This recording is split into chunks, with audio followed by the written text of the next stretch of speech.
Jsou tady s námi, ale ani o nich nevíme. Skrývají se v temnotách vesmíru. Jsou to mimozemšťané.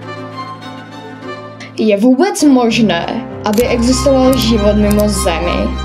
Abychom to mohli zjistit, musíme se ponořit do dávné historie. Píše se rok 1947, kdy byl spatřen záhadný vznášející se objekt ve tvaru disku. Kenneth Arnold, americký pilot a businessman, byl první, co kdy spatřil pravděpodobně UFO. Pohybovalo se neuvěřitelně rychle, sotva se mohl stihl spatřit, říká Kenneth po této zkušenosti.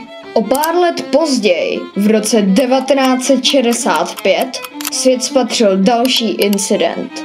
Byl nahlášen totiž hořící padající objekt právě ve tvaru disku. Ovšem tohoto případu se hned ujala vláda. Hned po zřícení byl odvezen a ukryt. V následujících dnech dále vláda masivně popírala myšlenku jakéhokoliv objektu zříceného se na zemský povrch.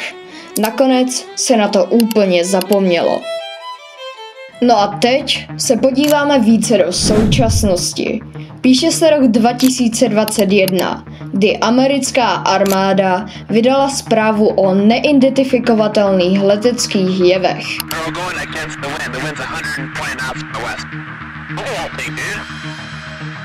Většina z těchto jevů ovšem zůstává do dnešního dne neobjasněna. Nikdo se k těmto strojům nepřihlásil, nepatřili žádné armádě. Tak komu tedy mohli patřit?